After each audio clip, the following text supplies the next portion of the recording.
வணக்கம். நான் உங்கள் எக்ஸாம் குரு காளி. டிஎன்பிஎஸ்சி குரூப் 4 2026 வரக்கூடிய நோட்டிபிகேஷன் பத்தி A to Z டீடைல்ஸ் பார்க்க போறோம். குரூப் 4 தேர்வு என்றால் என்ன, அது பத்தின அனைத்து தகவலையும் இந்த ஒரே வீடியோவில் நம்ம முழுமையா பார்க்க போறோம். மறக்காம இந்த வீடியோவை லைக் பண்ணிட்டு உங்க ஃப்ரெண்ட்ஸ் எல்லாருக்குமே ஷேர் பண்ணுங்க. சேனல் புதுசா வந்தவங்க நம்ம சேனலை சப்ஸ்கிரைப் பண்ணிக்கோங்க. குறிப்பாக மீண்டும் சொல்றேன், 10ஆம் வகுப்பு தேர்ச்சி அடைந்த அனைவருக்கும், உங்க நண்பர்கள், நண்பிகள், தோழர்கள் அனைவருக்கும், குறிப்பா போட்டித் தேர்வுக்கு தயாராகக்கூடிய நபர்கள் அனைவருக்கும் தெரியப்படுத்துங்க. ஃபர்ஸ்ட் விஷயம், காலி பணியிடங்கள் எவ்வளவு வேகன்சிஸ் நம்ம எதிர்பார்க்கலாம் இந்த குரூப் 4ல. சென்ற ஆண்டு குரூப் 4 வச்சு பார்க்கும் பொழுது, அதுக்கப்புறம் இப்போ வரக்கூடிய ஒவ்வொரு நோட்டிபிகேஷனையும் கொடுக்குற காலி பணியிடங்கள்லாம் வச்சு பார்க்கும்போது பார்த்தீங்கன்னா, இதுக்கான வேகன்சிஸ் காலி பணியிடங்கள் எவ்வளவு இருக்கலாம்? தோராயமாக 4000 இருக்கலாம். 3500 இருந்து 4000 மினிமமா இருக்கலாம். அதுக்கு மேல வருதா இல்ல இந்த அரசாங்கம் கொஞ்சம் கொஞ்சமா படிப்படியா குறைச்சிட்டே வராங்க திமுக மாதிரியே, அப்படி ஏதாவது நடக்குதான்னு வெயிட் பண்ணி தான் பார்க்கணும். பட் நாம எக்ஸ்பெக்ட் பண்றது 4000, 3500 இருந்து 4000 காலி பணியிடங்கள். பதவிகள் என்னென்ன பதவிகள் இருக்குது? விஏஓ, வில்லேஜ் அட்மினிஸ்ட்ரேட்டிவ் ஆஃபீஸர், கிராம நிர்வாக அலுவலர், ஒரு கிராமத்தினுடைய கலெக்டர் அவர் தான். மொத்த அதிகாரமும் அவர்கிட்ட தான் இருக்கும்.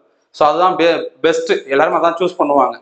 ரெண்டாவது, எல்லா துறைகளிலும் தமிழ்நாட்டில் 35-36 துறைகள் இருக்குது. அது எல்லாத்துலையும் ஜூனியர் அசிஸ்டன்ட், இளநிலை உதவியாளர், லாஸ்ட் ஜாப்னு சொல்லுவாங்க, அல்லது ஃபர்ஸ்ட் ஜாப் அப்படின்னு சொல்லுவாங்க. லாஸ்ட் ஜாப்னா லெவல்ல கடைசி. அதுதான் ஒரு அரசு ஊழியராக தேர்வு வச்சு எடுக்கிறாங்களே, எக்ஸாம் வச்சு, அதுல கடைசி நிலை குரூப் 4 தான். அதுக்கு கீழே போனீங்கன்னா ஓஏ அசிஸ்டன்ட் அது மாதிரிலாம் வந்துருவாங்க. அதாவது ஆஃபீஸ் அசிஸ்டன்ட் சொல்றேன்.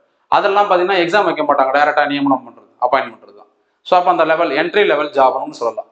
எல்லா டிபார்ட்மெண்ட்லயும் அசிஸ்டன்ட், ஜூனியர் அசிஸ்டன்ட், இளநிலை உதவியாளர், அப்புறம் டிராஃப்ட் மேனு, பில் கலெக்டர், எல்லா டிபார்ட்மெண்ட்லயும் டைபிஸ்ட், ஸ்டெனோகிராஃபர். இந்த டைபிஸ்டை பொறுத்தவரையில யார் எலிஜிபிள்னா, நீங்க எலிஜிபிளா? யார் எலிஜிபிள்? கண்டிப்பா நான் எலிஜிபிள் கிடையாது. ஏன் எலிஜிபிள் கிடையாதுன்னா, என்கிட்ட டைப் ரைட்டிங்கான சர்டிபிகேட் கிடைச்சில்ல. நான் போத் ஹையர் தமிழ்ல இங்கிலீஷ்ல பாஸ் பண்ணல. யாரு தமிழ்லையும் இங்கிலீஷ்லையும் ரெண்டுத்திலையுமே ஹையர் பாஸ் பண்ணிருக்காங்களோ அவங்களுக்கு தான் முன்னுரிமை. ஆனா நோட்டிபிகேஷன்ல பாத்தீங்கன்னா ஒன்னு ஹையர் ஒன்னு லோயர் இருந்தா போதும். தமிழ்ல அல்லது இங்கிலீஷ்ல ஒன்னுல ஹையர் ஒன்னுல லோயர் இருந்தா போதும் கொடுத்துருப்பான். ஆனா 2 மார்க் அடிப்படையில பார்க்கும் பொழுது யாருக்கு ப்ரியாரிட்டி, முன்னுரிமை கொடுப்பான்? ரெண்டுத்திலையுமே ஹையர் வச்சிருக்காங்க. தமிழ் இங்கிலீஷ் ரெண்டுத்திலையும் ஹையர் முடிச்சு வச்சிருந்தாங்கன்னா அவங்க மட்டும்தான் டைப் ரைட்டிங், டைபிஸ்டுக்கு எலிஜிபிள். சர்டிபிகேட் கையில வச்சிருக்கணும். அடுத்தது ஸ்டெனோகிராஃபருக்கு ஷார்ட் ஹேண்ட், தமிழ்லையும் இங்கிலீஷ்லையும் ஷார்ட் ஹேண்ட் முடிச்சிருக்கணும். ரெண்டுத்திலையுமே ஹையர் முடிச்சிருக்கணும். அவங்க மட்டும்தான் ஸ்டெனோகிராஃபருக்கு எலிஜிபிள். நான்லாம் எலிஜிபிள் கிடையாது. ஏன்னா ஷார்ட் ஹேண்டோ டைப் ரைட்டிங்கோ கற்று வச்சிடல, சர்டிஃபிகேட் இல்லை. சர்டிஃபிகேட் கையில் இருக்கணும். அடுத்தது பார்த்தீங்கன்னா PSTM, person studied in Tamil medium, ரொம்ப ரொம்ப முக்கியமானது. தமிழ் வழியில் படித்தவருக்கான இடஒதுக்கீடு 20% ரிசர்வேஷன் இருக்குது. நீங்க 1ஆம் வகுப்பு முதல் 10ஆம் வகுப்பு வரை அல்லது நிர்ணயிக்கப்பட்ட கல்வி தகுதி, இவ்வளவு பாத்தீங்கன்னா எஜுகேஷனல் குவாலிஃபிகேஷன் இருக்கு பாத்தீங்களா, கல்வி தகுதின்னு. இது 10வது பாஸ் பண்ணியிருந்தாலே போதும். ஒரு சில போஸ்டிங் 12th பாஸ் பண்ணிருக்கணும். சிலதுக்கு மட்டும் டிகிரி முடிச்சிருக்கணும்.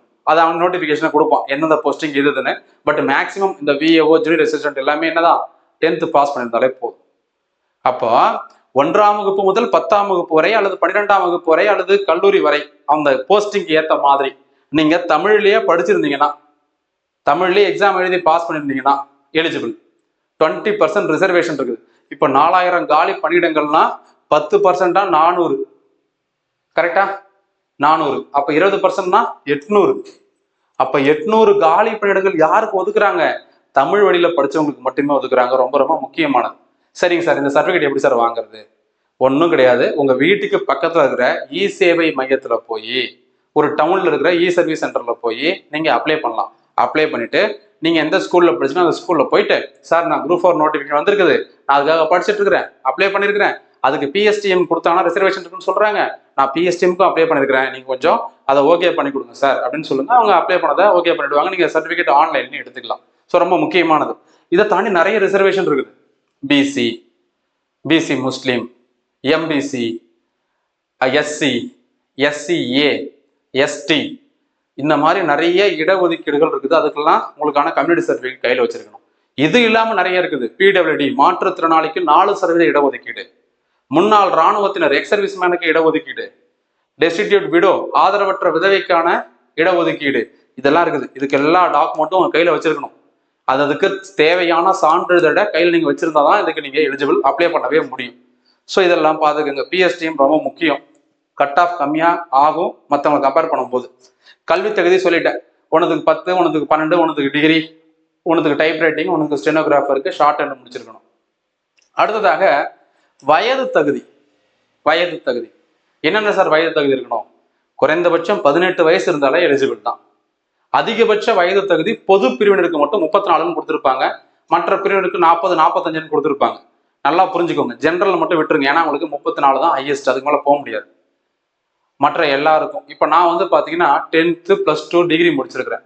எனக்கு ஹையஸ்ட் ஏஜ் லிமிட்டே கிடையாது, மேக்ஸிமம் ஏஜ் லிமிட் கிடையாது. 60 வயசு வரைக்கும் எலிஜிபிள்.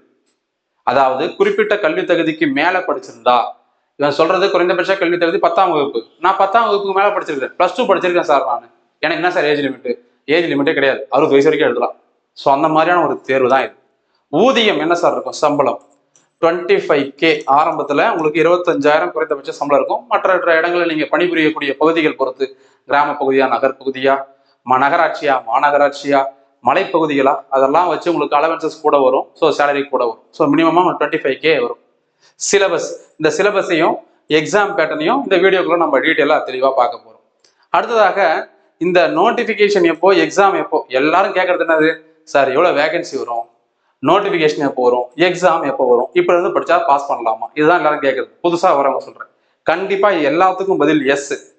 இப்போயிலிருந்து படித்தாலும் கூட கட்டாயமாக உங்களால் தேர்வில் வெற்றி அடைய முடியும். As per annual planar 2026 annual planar படி எக்ஸாம் நோட்டிஃபிகேஷன் அவன் டேட் கொடுத்துருக்கிறது அக்டோபர் மாதம் 6ஆம் நாள். இப்போ நம்ம ஆகஸ்ட் கடைசி வாரத்தில் இருக்கிறோம், சரியா?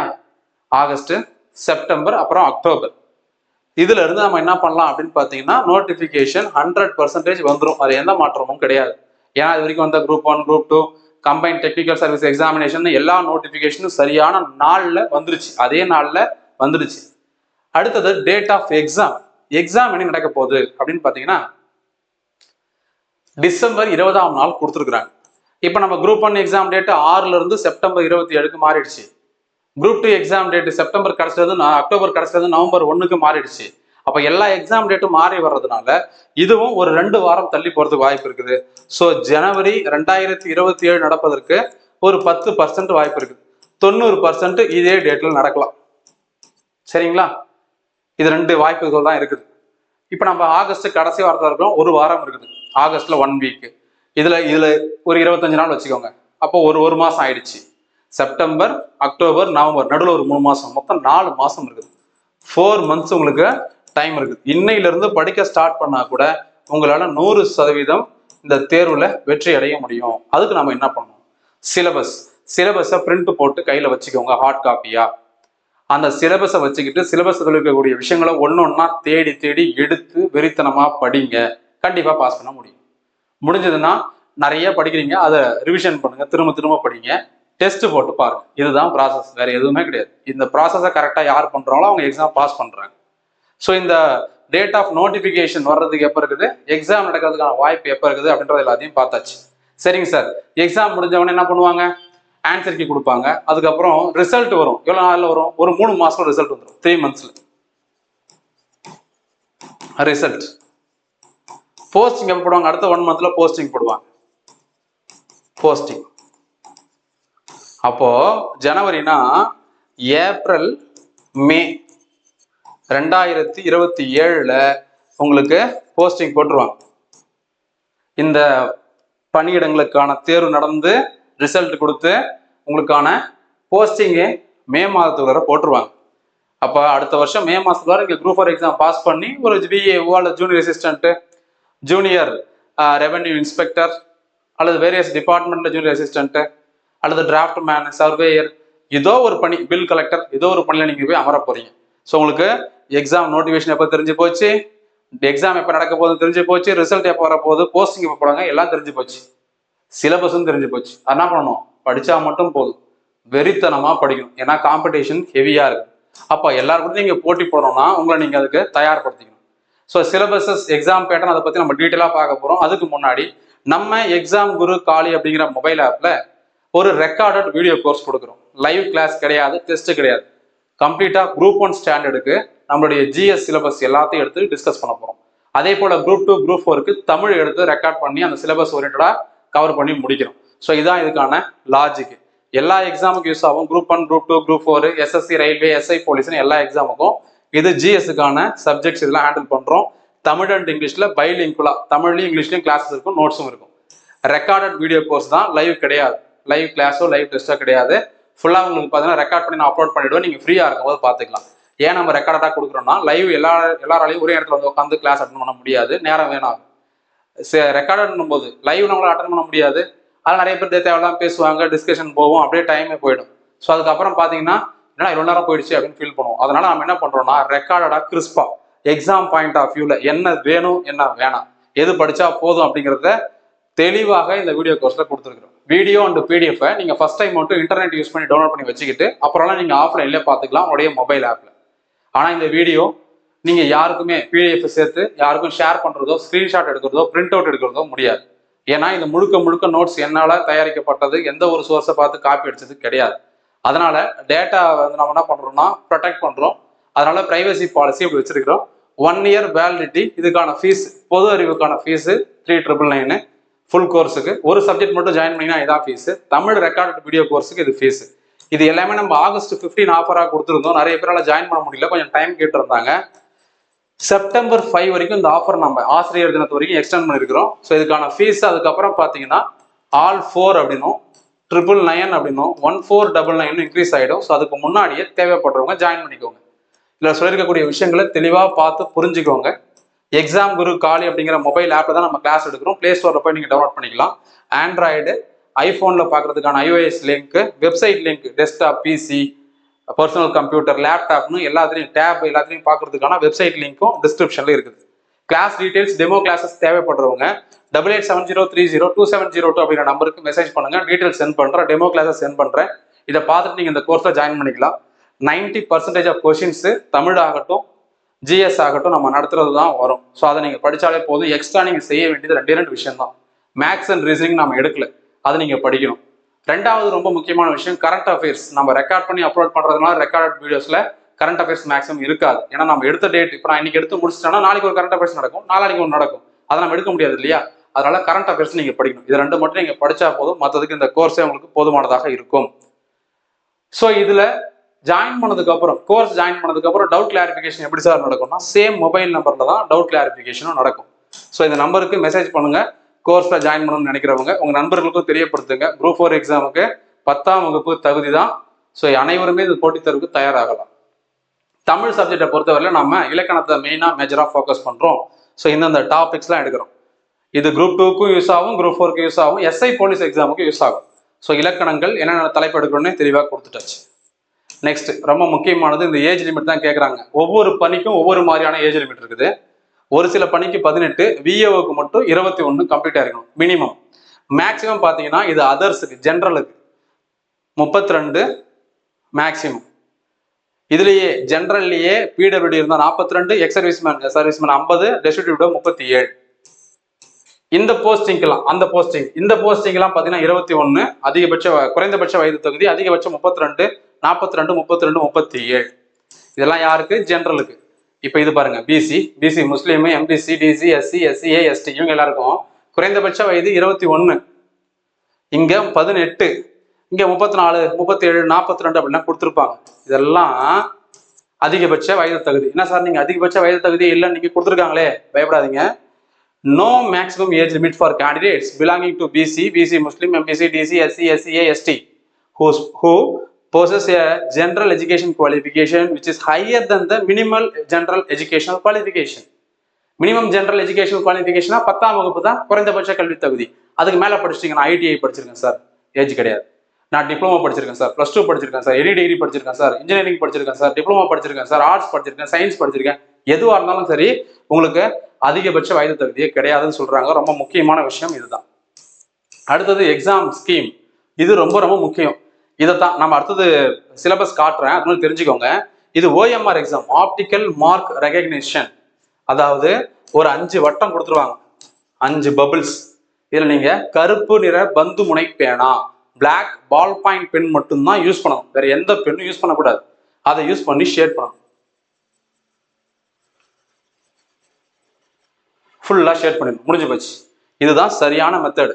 நீங்க ஒரு டாட் வைக்கிறது தப்பு, அல்லது இதுலயே பெருக்கல் போடுறது தப்பு, அல்லது டிக் அடிக்கிறது தப்பு, அதே மாதிரி 5 வட்டத்துல நீங்க ஒரே நேரத்துல ஒரு வட்டத்தை ஷேட் பண்ணிட்டு 2வது வட்டத்தை ஷேட் பண்றது இதுவும் தப்பு. இதுதான் சரியான முறை. 5 ஆப்ஷன் கொடுப்பாங்க, ஒரு ஆப்ஷன் நீங்க சூஸ் பண்ண போறீங்க. கம்ப்யூட்டர் எக்ஸாம் கிடையாது, நெகட்டிவ் மார்க் கிடையாது. எனக்கு ஒரு கேள்வி தெரியல சார், தப்பான ஒரு பதில் போடுறேன் அப்படின்னா அதுக்கு மார்க் மைனஸ் பண்ணுவாங்களா? எஸ்எஸ்சி ரயில்வே எக்ஸாம் எல்லாம் இருக்குது, இங்க அதெல்லாம் கிடையாது. ஸோ உங்களுக்கு 3 மணி நேரம் டைம் கொடுப்பாங்க. 3 மணி நேரம் டைம், மொத்தமா 200 கேள்விகள். தமிழ் 100 கேள்வி, 10ஆம் வகுப்பு தரம். ஆனா அப்படி நீங்க யோசிக்காதீங்க, எங்க இருந்து எப்படி வேணா கேட்பான், அந்த ஸ்டாண்டர்டை மட்டும் நீங்க வந்து மைண்ட்ல வச்சுக்காதீங்க. சரியா? அடுத்தது ஜெனரல் ஸ்டடீஸ் 75 கேள்விகள். அதே போல ஆப்டிடியூடு 25 கேள்வி.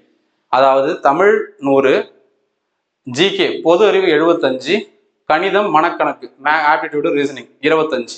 எல்லாமே அவன் 10th ஸ்டாண்டர்ட் தான் கொடுத்துருப்பான், ஆனா கேள்வி எப்படி வேணாலும் கேட்பான். அதனால அந்த ஸ்டாண்டர்டை மட்டும் நீங்க பார்க்காதீங்க. மொத்தமா 200 கேள்வி, ஒரு கொஷினுக்கு 1.5 மார்க். அப்ப 200 கொஷினுக்கு 300 மார்க். சரியா? 300 மார்க். இதுல வந்து மினிமம் மார்க்லாம் கொடுத்துருப்பான், இதெல்லாம் தயவு செஞ்சு பார்க்காதீங்க. அப்ஜெக்டிவ் 5 ஆப்ஷன் கொடுப்போம், ஒரு ஆப்ஷன் சூஸ் பண்ணணும். OMR exam. இப்ப இந்த தமிழ்ல அடுத்த விஷயம் நீங்க நோட் பண்ணணும், எலிஜிபிலிட்டி கம் ஸ்கோரிங். அதாவது தமிழ் நீங்க எலிஜிபிளும் ஆகணும், ஸ்கோரும் பண்ணணும். தமிழ்ல குறைந்தபட்சம் நீங்க என்ன பண்ணி ஆகணும்னா 100க்கு 40 கேள்விகளை சரியா போடணும். 100க்கு 40 கேள்விகள் சரியா போடணும். 150க்கு 60 மதிப்பெண் கண்டிப்பா வாங்கணும். வாங்கி இருந்தாதான் நீங்க மற்றதெல்லாம் உங்களுக்கு கால்குலேஷன் பண்ணுவாங்க.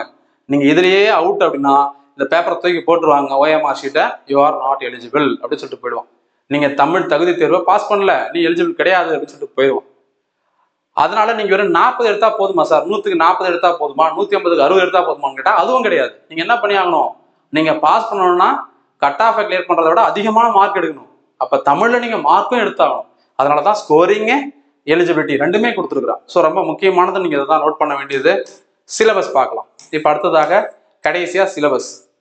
எல்லாமே 10ஆம் வகுப்பு தரம் தான் கொடுத்துருப்பான்ப்பா, அதுல மாற்றமே கிடையாது. ஆனா 10ஆம் வகுப்பை தாண்டியும் கேள்வி கேட்பான். திரும்பவும் சொல்றேன், திரும்ப சொல்றேன், ஏன்னா அப்படிதான் இத்தனை நாடுகளா தேர்வு நடந்துட்டு இருக்குது. அப்புறம் ஏன் சார் அப்படி கொடுக்குறான்னா அது அவன்கிட்ட தான் கேட்கணும், TNPSC போர்டு தான் கேட்கணும்.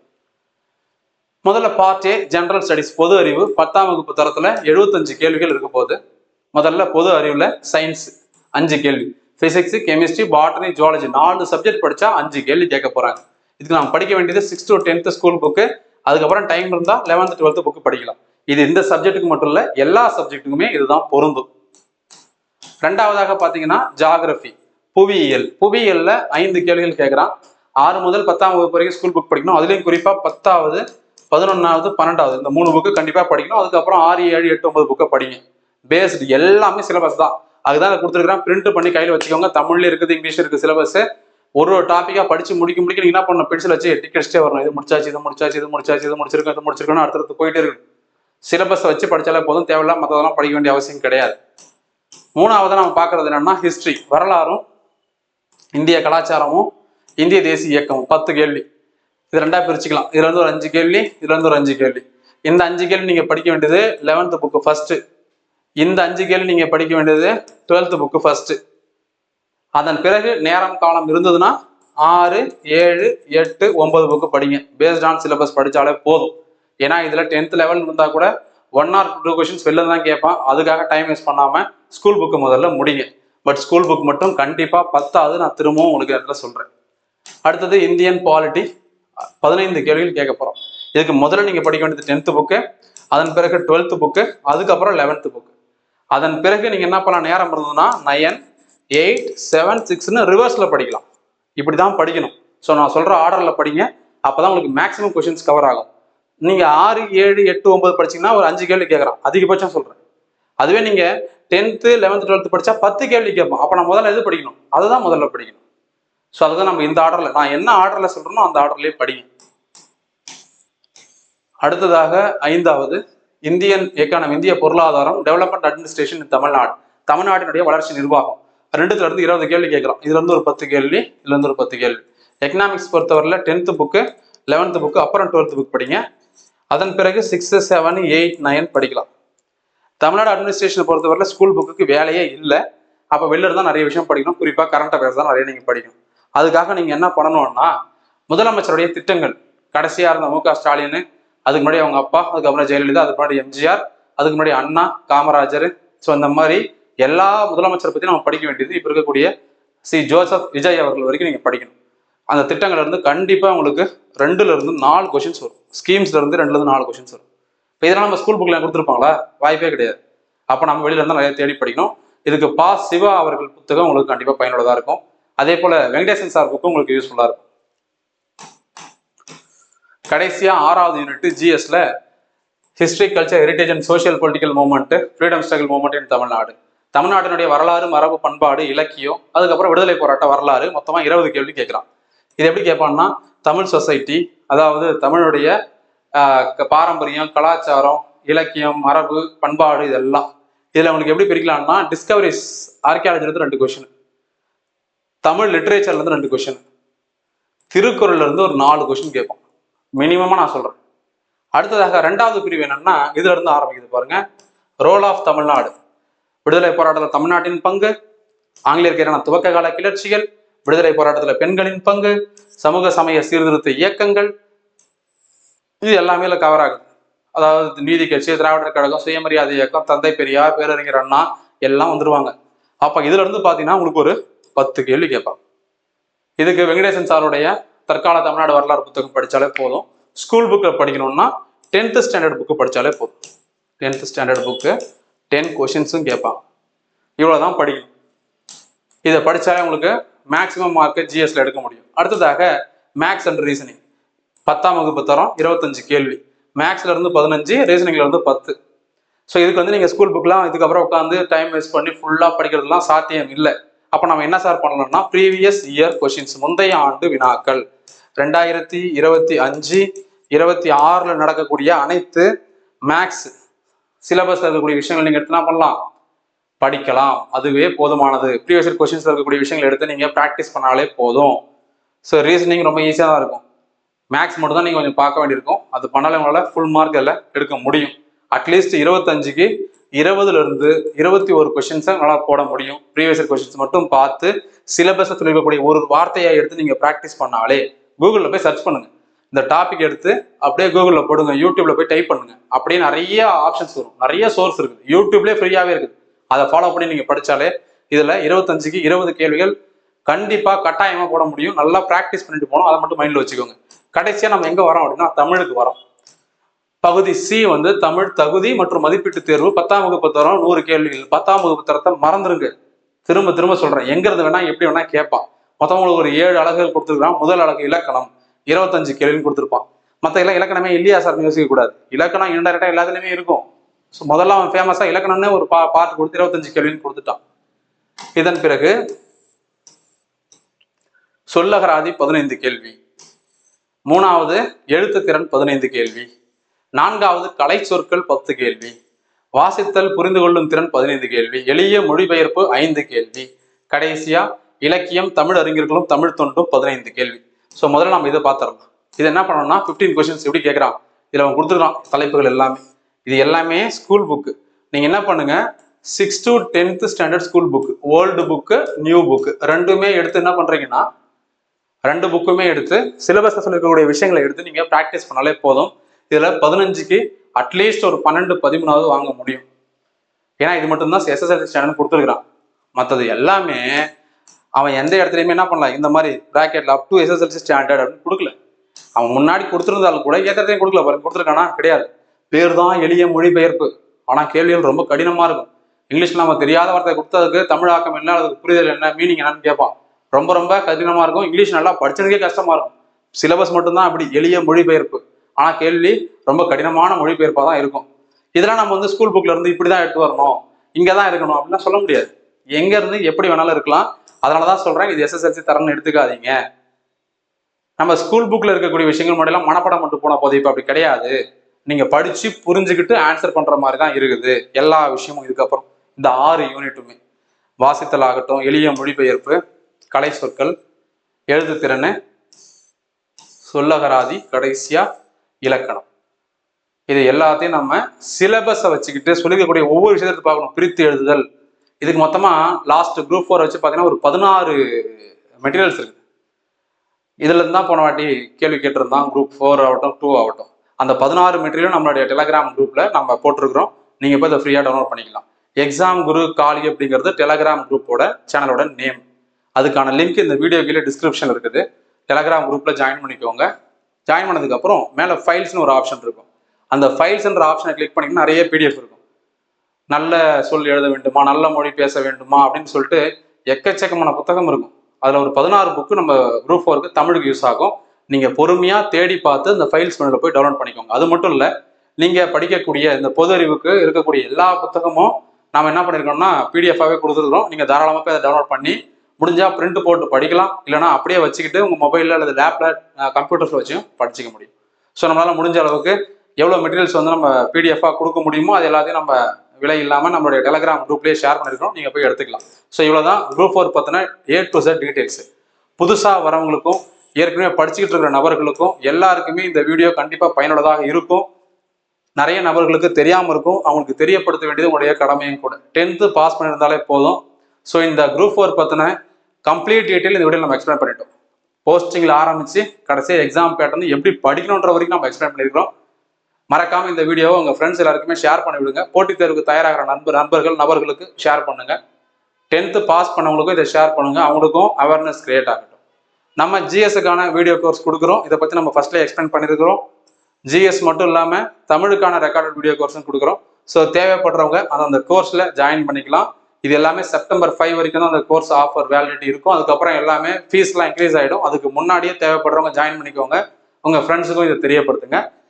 பொது அறிவுக்கான ஃபீஸ் தனியா ஒரு சப்ஜெக்ட்டுக்கு recorded video course for Tamil இலக்கணத்துக்கான ஃபீஸ்.